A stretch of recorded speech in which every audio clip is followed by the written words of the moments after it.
Top quality और consistent performance के लिए सिर्फ सिल्वर पंप नाम याद रखना।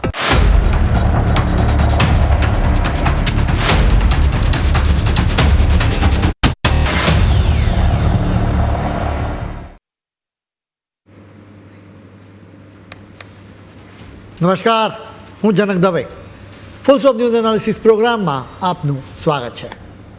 તમને અસર કરતા સમાચારનું અમે સરળ ભાષામાં સચોટ રીતે કરીશું છણાવટ. આ એનાલિસિસ 360 ડિગ્રી હશે, જેનાથી મહત્ત્વના મુદ્દાઓને લગતા દરેક સવાલ પર હવે પછી મુકાશે ફૂલ સ્ટોપ.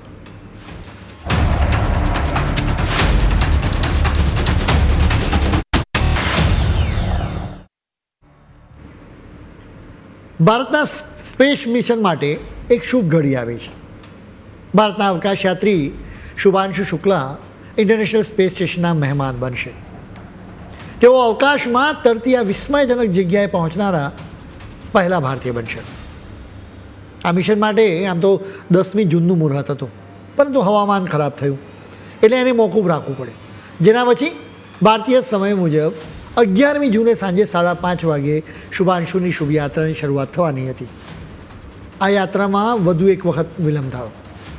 અત્યારના સંજોગોમાં લોન્ચ માટેની નવી તારીખ જાહેર કરવામાં આવી નથી. ઇસરો અને સ્પેસએક્સ બંને એક્સ પર પોસ્ટ મૂકીને આ ગગનયાત્રામાં વિલંબનું કારણ જણાવ્યું છે. આ અવકાશ યાત્રા શરૂ કરતાં પહેલાં સ્વાભાવિક રીતે તમામ પાર્ટ્સને સારી રીતે ચેક કરવામાં આવે. એ સમયે લિક્વિડ ઓક્સિજન લીક થયું હોવાની ખબર પડી. સ્પેસ મિશનમાં ખૂબ જ ગંભીર બાબત છે અને એટલે જ આ મિશનને મોકૂફ રાખવામાં આવ્યું. સ્પેસ મિશન્સમાં ટાઈમિંગ ખૂબ જ મહત્ત્વનું હોય છે. અવકાશમાં ઇન્ટરનેશનલ સ્પેસ સ્ટેશન એક સ્થિર જગ્યાએ નથી, એ તો સતત ફરતું રહે છે.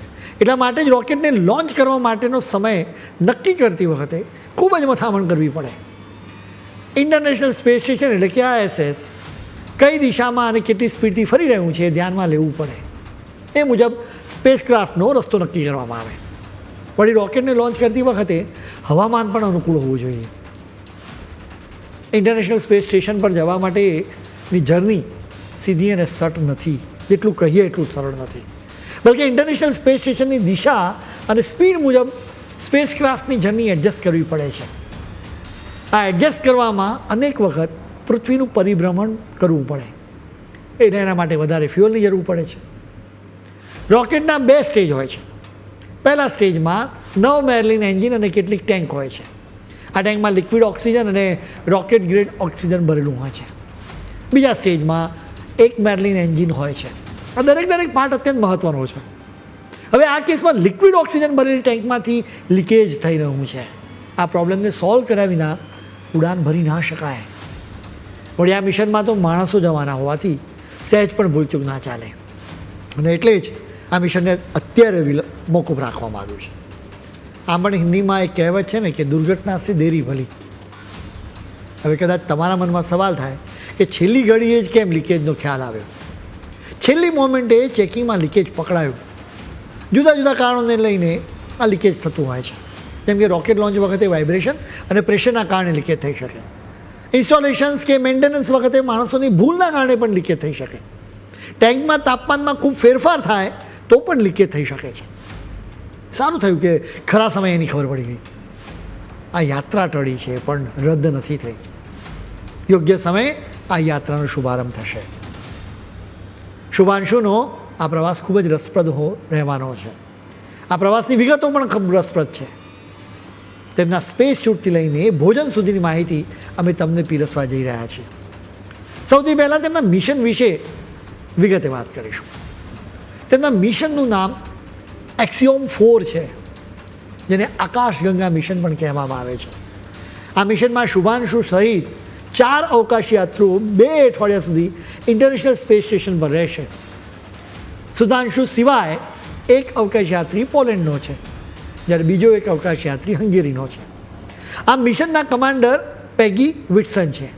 તેમને સ્પેસમાં લટાર મારવાનો ખાસો અનુભવ છે. તેઓ 675 દિવસ સુધી સ્પેસમાં રહ્યા છે. હવે એનો કેટલો ખર્ચ થવાનો છે એ વિગતે વાત કરીશું. એક્સિયોમ સ્પેસ નામની કંપની આ મિશન પાર પાડી રહી છે. તેણે આ મિશન માટે ભારતને $7 કરોડ બિલ આપ્યું છે. આપણે એને રૂપિયામાં કન્વર્ટ કરીએ તો લગભગ 599 કરોડ રૂપિયાની આસપાસ થાય, જેમાં માત્ર સ્પેસ શટલમાં મુસાફરીનો ખર્ચ સામેલ નથી. સ્પેસમાં મુસાફરી માટે અવકાશયાત્રીઓને ખાસ ટ્રેનિંગ પણ આપવી પડે છે. આ કંપનીએ શુભાંશુ સહિત અવકાશયાત્રીઓને લગભગ 1 વર્ષ સુધી ટ્રેનિંગ આપી. આ અવકાશયાત્રીઓએ ઇન્ટરનેશનલ સ્પેસ સ્ટેશન પર ખાઈ પીને પાછા આવવાનું નથી, તેમણે ત્યાં જઈને રિસર્ચ પણ કરવાનું હોય છે. એટલે ત્યાં કેવી રીતે રિસર્ચ કરી શકાય એની પણ તમને ટ્રેનિંગ આપવામાં આવે. 599 કરોડ રૂપિયામાં આ ટ્રેનિંગનો ખર્ચ પણ સામેલ છે. ઇન્ટરનેશનલ સ્પેસ સ્ટેશન પર લટાર મારવા જઈ રહેલા શુભાંશુની પર્સનલ લાઈફમાં જરા ડોક્યુ કરીએ. ઓક્ટોબર 1985માં લખનૌમાં તેમનો જન્મ થયો. તેમણે નેશનલ ડિફેન્સ એકેડેમીમાંથી કોમ્પ્યુટર સાયન્સમાં બેચલર ડિગ્રી મેળવી, જેના પછી તેમણે બેંગ્લોરની ઇન્ડિયન ઇન્સ્ટિટ્યૂટ ઓફ સાયન્સમાંથી એરોસ્પેસ એન્જિનિયરિંગમાં વધુ અભ્યાસ કર્યો. જૂન 2006માં તેઓ ઇન્ડિયન એરફોર્સમાં જોડાયા. માર્ચ 2024માં તેઓ ગ્રુપ કેપ્ટન બન્યા. તેમણે સુખોઈ અને મિગ સહિત જુદા જુદા ફાઇટર એરક્રાફ્ટ ઉડાવ્યા છે. તેઓ ઇસરોના ગગનયાન મિશન માટે સિલેક્ટ થયા. આ 3 દિવસનું મિશન છે, જેમાં અવકાશયાત્રીઓને ધરતીથી 400 કિલોમીટર ઉપરની ભ્રમણ કક્ષામાં રાખવામાં આવશે, જેના પછી તેમને પાછા ધરતી પર સુરક્ષિત લાવવામાં આવશે. હવે તેમના અત્યારના મિશન વિશે પણ જાણવા જેવું છે. એક્સિયોમ સ્પેસ, નાસા, ઇલોન મસ્કની સ્પેસ એક્સ અને ઇસરો સાથે મળીને આ મિશન પાર પાડી રહ્યા છે. અમેરિકાના કેનેડી સ્પેસ સેન્ટર પરથી ઉડાન ભરવામાં આવશે. શુભાંશુને ઇન્ટરનેશનલ સ્પેસ સ્ટેશન પર મોકલવા માટે ફાલ્કન 9 રોકેટનો ઉપયોગ કરવામાં આવશે. આ રોકેટના ઉપરના ભાગે ડ્રેગન સ્પેસક્રાફ્ટ રહેશે. અવકાશમાં પહોંચતા માત્ર 8 જ મિનિટનો સમય લાગશે. તમે તસવીરોમાં જોયું હશે કે જ્યારે પણ રોકેટ ફાયર થાય એટલે એની નીચે આગ લાગતી જોવા મળે, જેનાથી ડ્રેગન સ્પેસક્રાફ્ટમાં બેસેલા અવકાશયાત્રીઓને ખૂબ જ અવાજ સંભળાય. તેમને ખૂબ જ ગરમી પણ લાગે, જોકે અંદર એર કન્ડિશન હોય છે એટલે તેમને ખાસ જોખમ હોતું નથી. માની લો કે રોકેટ ફાટી જાય તો પણ ક્રૂ એસ્કેપ સિસ્ટમ હોય છે, એટલે કે અવકાશયાત્રીઓ જેમાં બેઠા હોય એટલો ભાગ બહાર આવી જાય. રોકેટના ઉપરના ભાગે અવકાશયાત્રીઓ માટે બેસવાની જગ્યા હોય છે. તેમને નીચે 300 ટન કરતાં પણ વધારે ફ્યુઅલ ભરેલું હોય છે, એટલે એ જાણે એટમ બોમ્બ પર બેસવા જેવું છે. એટલે જ અવકાશયાત્રીઓની સુરક્ષાનો ખાસ ખ્યાલ રાખવામાં આવે છે. આ ફાલ્કન 9ની એક્યુરેસીનો ટ્રેક રેકોર્ડ 99.6% છે. હજી સુધી માણસોને લઈ જતી એની એક પણ ફ્લાઇટને દુર્ઘટના થઈ નથી. આ ડ્રેગન સ્પેસક્રાફ્ટમાં એકસાથે 7 લોકો જઈ શકે છે, પણ જો આ વખતે માત્ર 4 લોકો જઈ રહ્યા છે. તમે સ્પેસક્રાફ્ટમાં બેસેલા અવકાશયાત્રીઓની તસવીરો પણ જોઈ હશે. તેઓ પગ ઉપર કરીને બેઠા હોય છે. ફ્લાઇટની શરૂઆતમાં ગ્રેવિટી ફોર્સની સૌથી ઓછી અસર એટલા માટે જ હોય ને એની પોઝિશન નાખવામાં આવે છે. તેમના શરીરને બાંધી દેવામાં આવે જેથી તેઓ પડી ન જાય. દરેક અવકાશયાત્રી માટે સ્પેશિયલ સ્પેસ સૂટ તૈયાર કરવામાં આવે છે. શુભાંશુ શુક્લાની ટીમને સ્પેસ સ્ટેશન પર પહોંચવામાં 28 કલાક લાગશે. જોકે આ પ્રવાસ દરમિયાન બધો સમય આ સ્પેસ સૂટ પહેરવો જરૂરી નથી. એક વખત અવકાશમાં પહોંચી જવાય એટલે અવકાશયાત્રીઓ આ સ્પેસ સૂટને ઉતારી શકે છે. એ પછી સ્પેસ સ્ટેશન પર ઉતરવાનું હોય ત્યારે ફરી સ્પેસ સૂટ પહેરી લેવાનું રહેશે. હવે ખાવા પીવાની વાત કરીશું. શુભાંશુ પોતાની સાથે ઇન્ડિયન ફૂડ લઈ જશે. તેઓ પોતાની સાથે મગની દાળનો હલવો, કેરીનો રસ, ગાજરનો હલવો, રાજમા ચાવલ, જયપુરી મિક્સ વેજીટેબલ્સ અને ભાત લઈ જશે. શુભાંશુએ કહ્યું હતું કે તેઓ સ્પેસમાં તેમના મિત્રો માટે આ ઇન્ડિયન ફૂડ લઈ જશે. આ સિવાય નાસા તરફથી સ્પેશિયલ પેકેજિંગમાં જમવાનું તૈયાર કરાયું છે. સ્પેસમાં પહેલાંથી 7 અવકાશયાત્રીઓ છે. હવે બીજા 4 અવકાશયાત્રીઓ જશે, એટલે આ ટીમ 11 અવકાશમાં પાર્ટી પણ કરશે. ધરતી પર રહેવું અને સ્પેસ સ્ટેશન પર રહેવું એ બંને વચ્ચે ધરતી આકાશનો જેટલો ફરક રહેલો છે. ધરતી પર આપણને દિવસમાં એક જ વખત સૂર્યાસ્ત અને સૂર્યોદય જોવા મળે, જોકે આ અવકાશયાત્રીઓને એક જ દિવસમાં 16 વખત સૂર્યોદય અને 16 વખત સૂર્યાસ્ત જોવા મળે છે. કેમ કે તેમનું સ્પેસ ક્રાફ્ટ 28,163 કિલોમીટર પ્રતિ કલાકની સ્પીડે પૃથ્વીનું ચક્કર લગાવે. આટલી બધી વખત સૂર્યોદય અને સૂર્યાસ્ત થાય એટલે દિવસ છે કે રાત છે એ સમજવામાં પ્રોબ્લેમ થાય. વળી એ પણ સવાલ થાય કે કયા સમયને ધ્યાનમાં રાખવો જોઈએ. ઇન્ટરનેશનલ સ્પેસ સ્ટેશન પર લંડન ટાઈમ યુઝ થાય છે, જેને યુનિવર્સલ ટાઈમ પણ કહેવામાં આવે છે. આ અવકાશયાત્રીઓ મોટાભાગે 6 કલાક સૂતા હોય છે. શુભાંશુની ટીમ પોતાની સાથે એક ખાસ જીવને સ્પેસમાં લઈ જઈ રહી છે. આ જીવ વિશે અમે તમને વિસ્તારથી વાત કરીશું, પરંતુ અત્યારે સમય છે એક બ્રેકનો.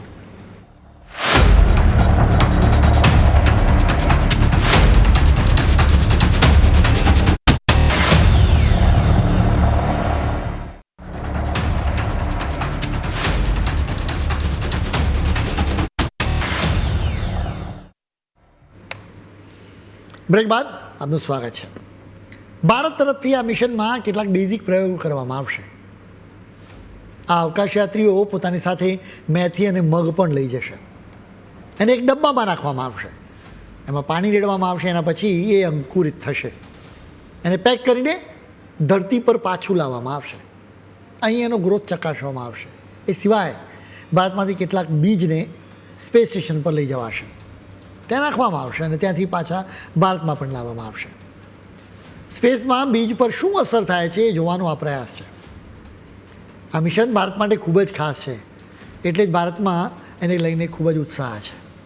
એર ચીફ માર્શલ અમરપ્રીત સિંહે શુભાંશુ સાથે વિડીયો કોલ કર્યો હતો.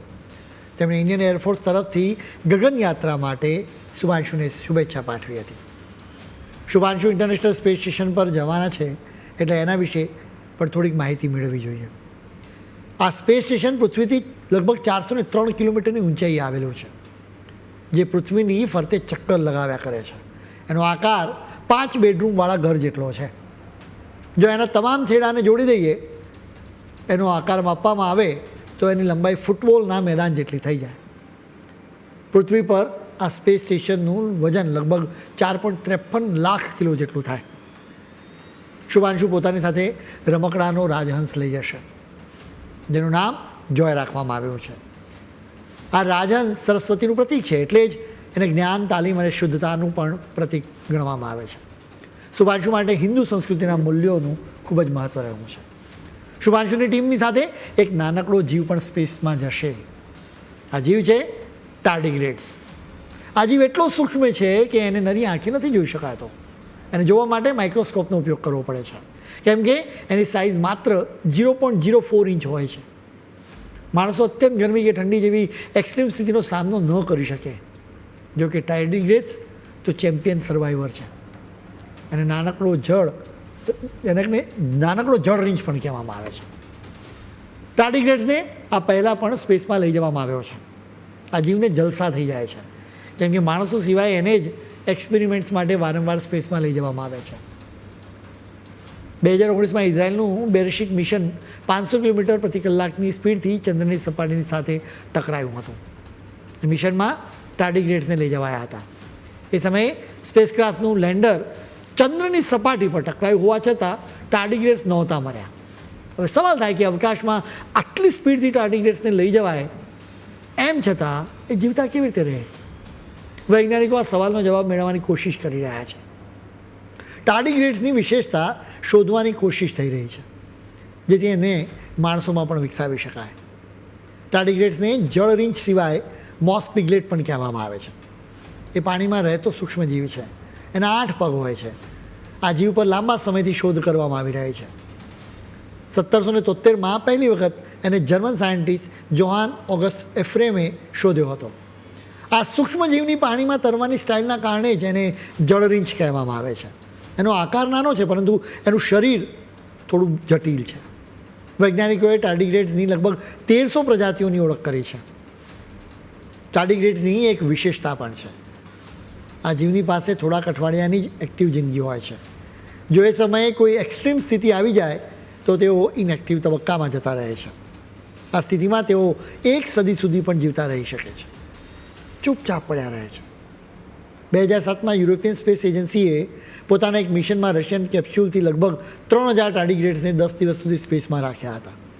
એમને 2000 કિલોમીટરની ઊંચાઈએ છોડવામાં આવ્યા. આ મિશનમાં મોટાભાગના ટાર્ડિગ્રેડ્સ બચી ગયા.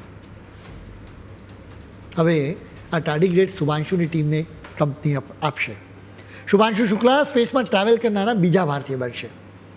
તેમની આ વિઝિટથી ભારતને ખૂબ ફાયદો થવાનો છે કેમ કે ભારત આગામી સમયમાં પોતાનું સ્પેસ સ્ટેશન બનાવવા જઈ રહ્યું છે.